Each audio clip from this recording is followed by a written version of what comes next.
Bonjour Manon Aubry. Bonjour. Soyez la bienvenue. Vous êtes l'invitée politique d'Alex Bouillaguet de la matinale de France Info, eurodéputée LFI et coprésidente du groupe de la gauche au Parlement européen. C'est parti pour l'interview politique de la matinale. Bonjour Manon Aubry. Bonjour. La flottille de la liberté, c'est le nom du bateau sur lequel se trouvait notamment l'eurodéputée insoumise Rima Hassan et la militante écologiste Greta Thunberg, a été arraisonnée hier par l'armée israélienne. Alors je le rappelle, l'objectif était d'apporter une distribution alimentaire symbolique à Gaza. Cette opération a tourné à l'échec. Est-ce que ce n'était pas attendu en quelque sorte ? Non, ça a permis d'ores et déjà de briser en quelque sorte le blocus médiatique, le fait que vous parliez de cette opération ce matin et qui permet aussi de pointer du doigt le blocus humanitaire parce que l'enjeu évidemment au-delà de la flottille de la liberté, c'est le blocus humanitaire qui aujourd'hui prive 2 millions de Gazaouis qui sont en risque de famine, qui les privent de biens essentiels, de nourriture, d'éléments essentiels du quotidien. À bord de ce bateau, il y avait des couches, il y avait du riz, il y avait du lait maternel, bref, de quoi survivre dans un environnement dans lequel le gouvernement israélien maintient la famine sur le territoire gazaoui. On entend l'objectif, mais sur la méthode, Jean-Luc Mélenchon, il parle d'actes de piraterie. Est-ce que pour vous, Rima Hassan, Greta Thunberg, et les autres, ce sont des otages? Ils ont été emprisonnés de manière illégale, c'est une certitude. Mais est-ce que ce sont des otages? C'est une opération qui est illégale au regard du droit international à plusieurs égards. Et moi, j'aime bien me tenir au droit international. D'abord parce que le bateau, le plus vraisemblablement, a été intercepté en eau internationale.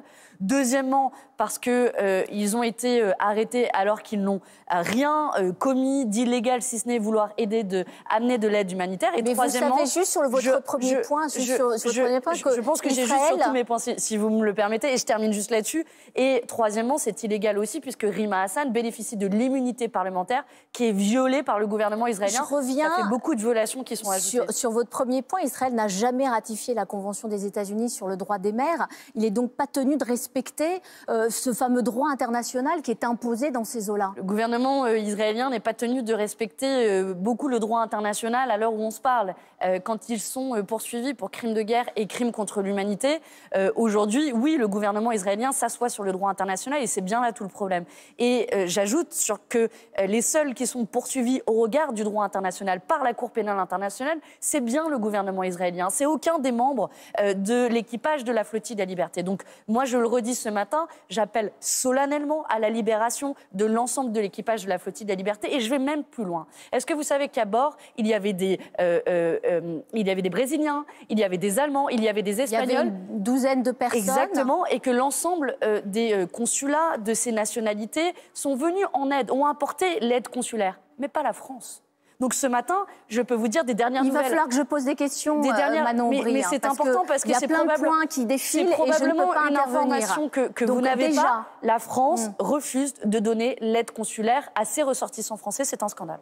Emmanuel Macron a demandé à ce que les autorités renvoient au plus vite, rapatrient au plus vite les membres d'équipage, enfin l'équipage. Rima Hassan aurait refusé de prendre l'avion alors que Greta Thunberg, la militante écologiste suédoise, aurait pris cet avion. Pourquoi est-ce qu'elle a refusé? À cette heure-ci, je ne peux pas encore vous confirmer l'information. Les avocats ont pu s'entretenir avec Rima Hassan dans la nuit. J'attends les nouvelles.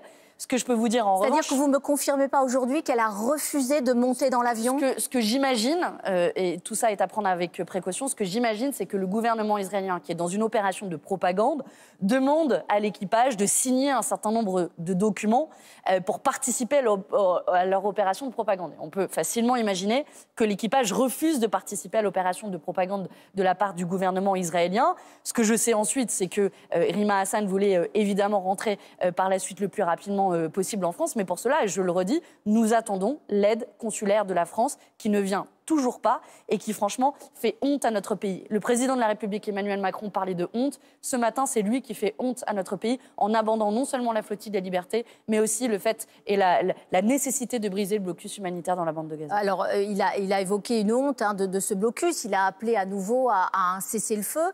Vous savez qu'il va reconnaître, a priori, l'État palestinien fin juin. Ça va se passer lors d'une conférence à l'ONU. C'est un pas que j'imagine pour vous nécessaire?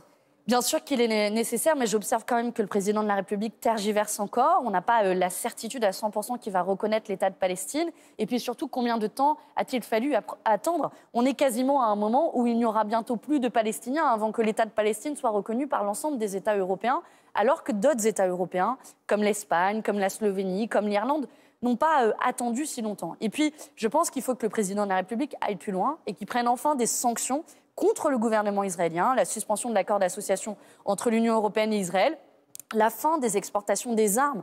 Pas plus tard que la semaine dernière, des armes ont été expédiées depuis le port de Fos-sur-Mer. Sans l'intervention héroïque, je dirais, des dockers, des armes partiraient de France pour aller jusqu'à Israël. Et ça aussi, c'est inacceptable. Le problème, ce n'est pas surtout Donald Trump, c'est le principal fournisseur d'armes en ce moment à Israël. Non, mais enfin, c'est le principal. Vous avez raison de dire que c'est le principal, mais ce n'est pas le seul. Et puis, moi, je ne pourrais pas me dire dans quelques années que notre pays, la France, n'a pas utilisé tous ses leviers diplomatiques pour mettre fin à ce carnage, pour mettre fin au génocide dans la bande de Gaza. Et donc tous les outils diplomatiques, ça passe, je vous le disais, par la suspension de l'accord d'association, ça passe par la reconnaissance de l'État palestinien, ça passe par des sanctions.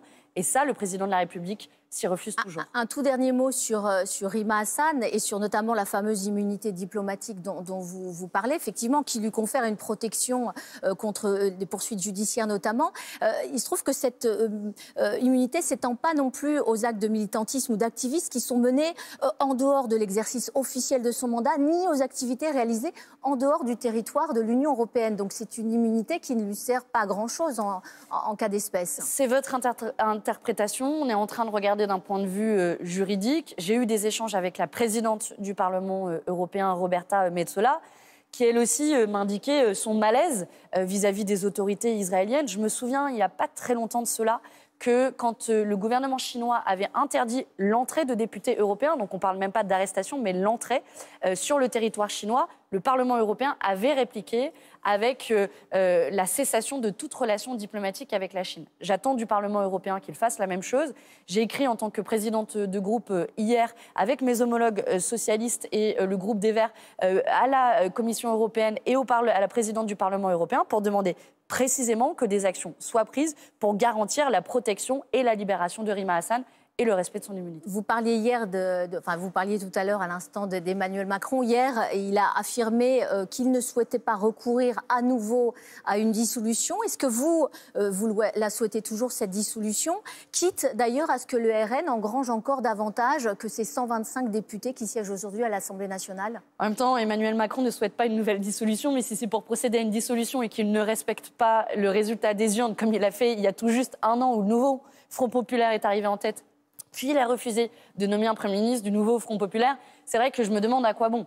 En ce qui nous concerne, oui, évidemment, nous sommes toujours prêts à des élections. Nous sommes toujours prêts à retourner devant les électrices et les électeurs. Nous n'en avons pas peur. Et puis, vous parlez des sondages.